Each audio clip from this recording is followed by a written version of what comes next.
जन्म और मरण मिटा नहीं, कष्ट ज्यों के त्यों बने रहे। अब स्वामी रामानंद जी ने क्या कहा, परमात्मा ने बताया कि ये सामने का जो रास्ता है, ये बिल्कुल ये सामने वाला, ये है ब्रह्मरंध्र, और ये तुम्हारे किसी भी मंत्र से, ना ओम जाप से, ना ओम नमः शिवाय ते, और न ही ओम भागवते वासुदेव, ओम नमः भागवते वासुदेव ते, और ना किसी और मंत्र से ये सामने का नहीं खुलेगा।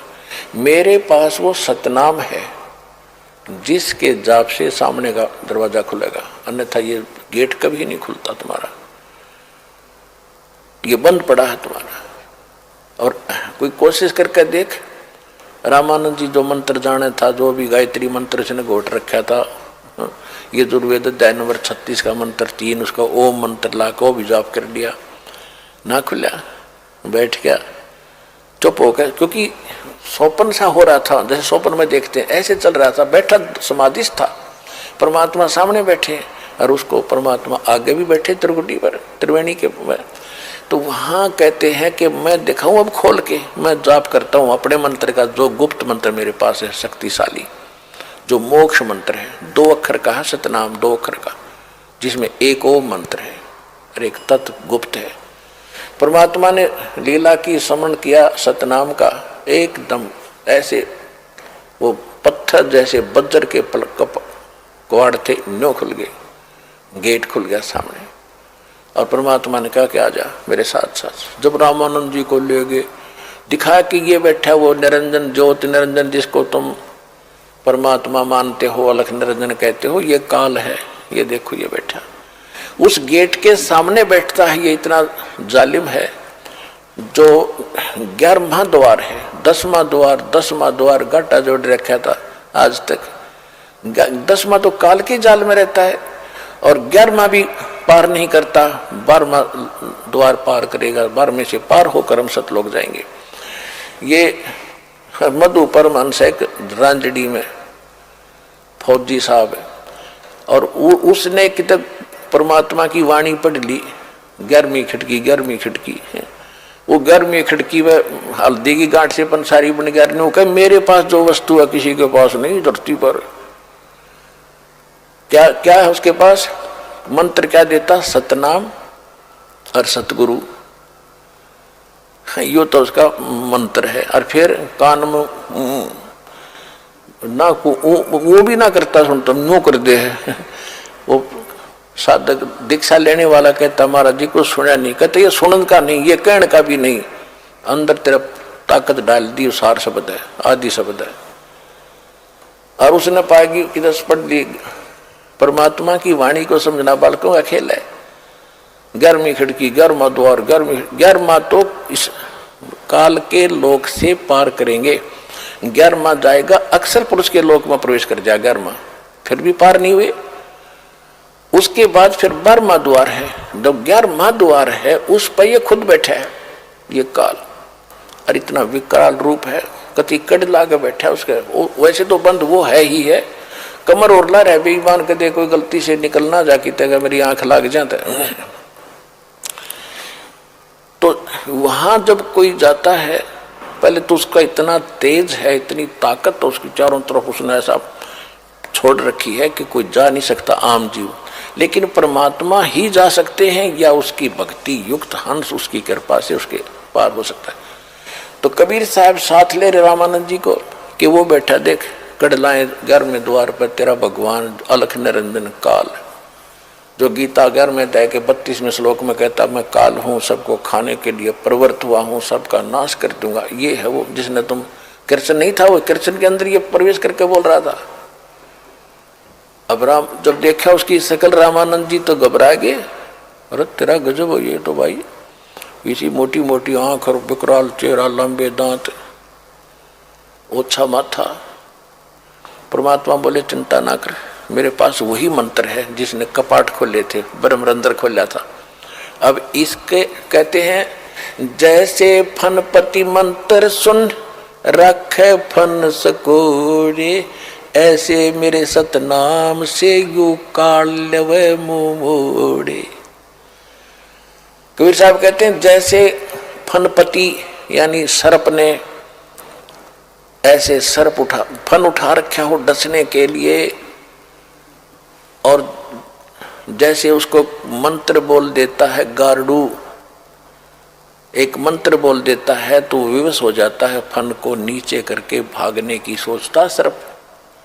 इसी प्रकार मेरे पास इस काल रूपी इस सर्प को बस करने का, इसकी गर्दन नीचे करने का एक सतनाम है।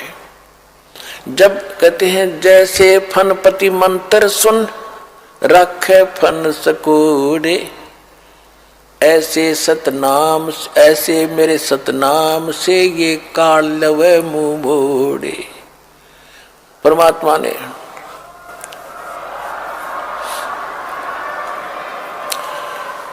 परमेश्वर कबीर परमेश्वर जी ने सतनाम का सेवन किया और काल एकदम नीची गर्दन कर गया। नीची गर्दन करते उसके सिर पे पैर रख के गुद्दी में, और रामानंद जी से कहा कि आजा मेरे साथ।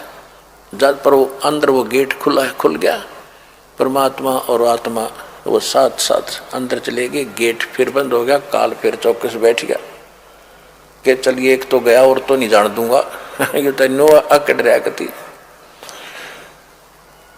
अब 11वां द्वार जब पार किया, वो अक्षर पुरुष का लोक है, सात संग ब्रह्मांड का क्षेत्र है, उससे पार करके फिर आता है 12वां द्वार, और 12वां द्वार पार करके फिर आता सतलोक, जहां जाने के बाद फिर लौटकर कभी संसार में नहीं आते।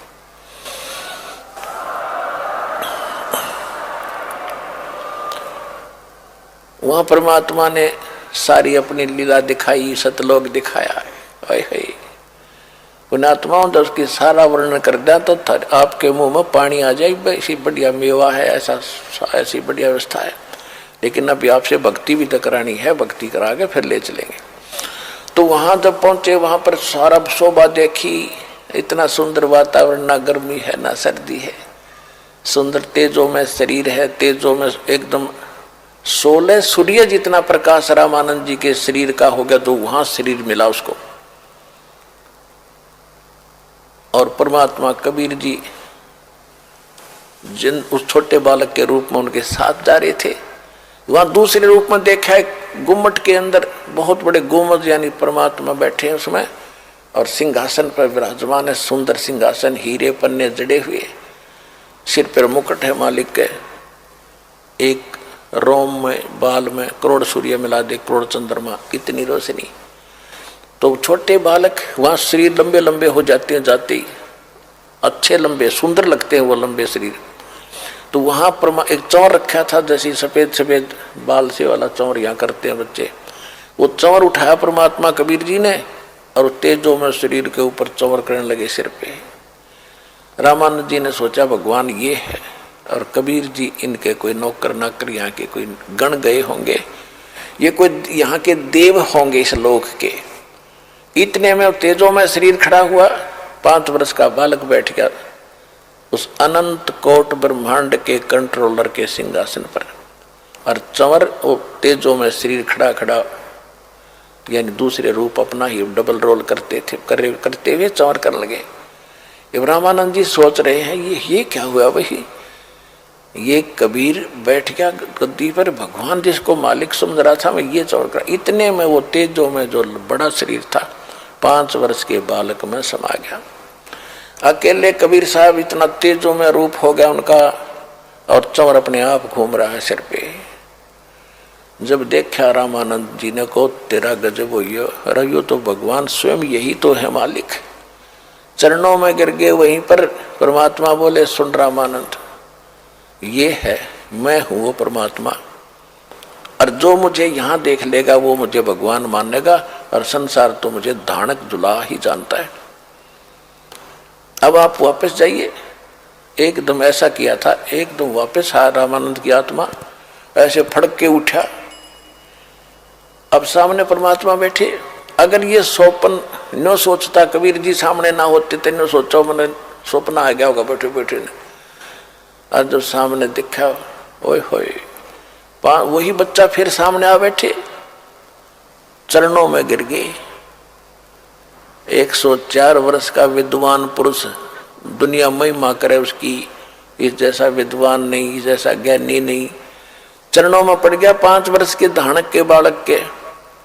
और क्या कहा, दो ठोर है एक तू, भया एक से दो, गरीबदास हम कारणे तुम आए हो मगजो। बोलत रामानंद जी सुनो कबीर करतारे, गरीबदास सब रूप में तुम ही बोलन हारे। तुम साहेब तुम संत हो, तुम सतगुर तुम हंस, गरीबदास तेरे रूप बिना और न दूजा अंश। तो पुण्यात्माओं, आंखों देखा रामानंद जी ने बताया कि